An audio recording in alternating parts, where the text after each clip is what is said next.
Hey, good morning, everyone. Welcome back to Blue Ridge Silverhound. And I tell you what, the moment that I saw this coin, it's actually a really significant error coin that you don't see that often.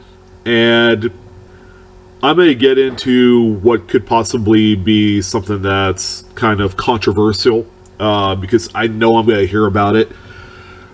But it is a 1943p Jefferson nickel.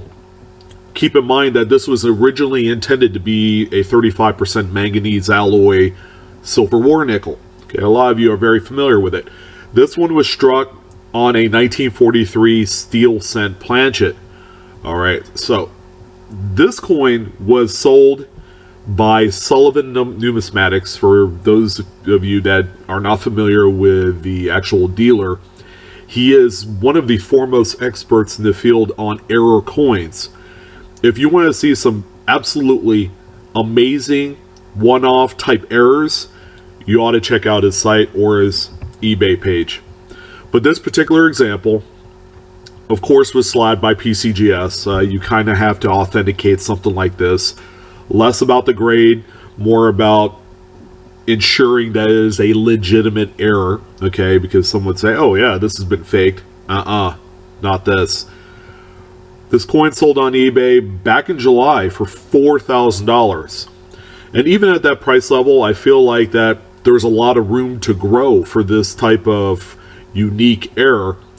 During its time, it's kind of understandable and how this could possibly happen. They were producing, steel cents and then war nickels and dimes and quarters.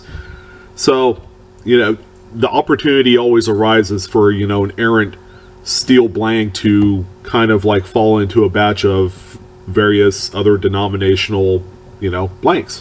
One could fall into a dime blank pile, which is 90% silver. But in the grand scheme of things, this is a coin that was unintentionally made. Okay, this was not some backdoor job that a bunch of workers got together. Ooh, let's make one of these and and sneak it out of the mint. No, I will tell you for a certain fact that this is not the case on this one, for the mere fact that it saw plenty of circulation. If it didn't, it would have been a backdoor job. Someone could take it in any unscrupulous means necessary, and the coin would be mint state 65.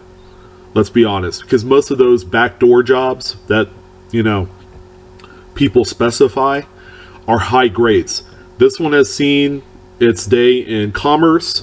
It was probably passed around as, I don't know, it could possibly be passed around as a cent or a nickel. If you have to look at the coin to know that it's a nickel. But the mere reason that this graded out XF 40, 45 or whatever kind of tells us that this was not a backdoor job. Okay, this was made. It was probably drafted into a 5,000 count bag of cents, sent to the banking system, and it was subsequently distributed. This is not the only example. There are a few, but it is extremely rare. Kind of hard to say when this was pulled out.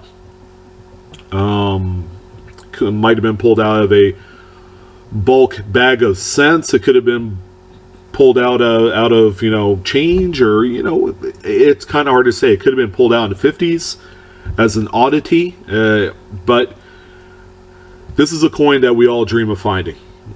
All right, the off planchet denomination strikes are especially mysterious. Okay, they're mystical, and they're one of the mint's biggest, hugest mistakes that routinely gets by the minting process and through the quality check inspections. But the millions of these coins are produced every day.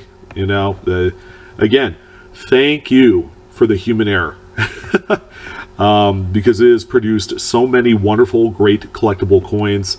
This is one of them, and I hope you guys enjoyed this little video on the Jefferson War Nickel on steel cent planchet error. It's not a coin you come across every day.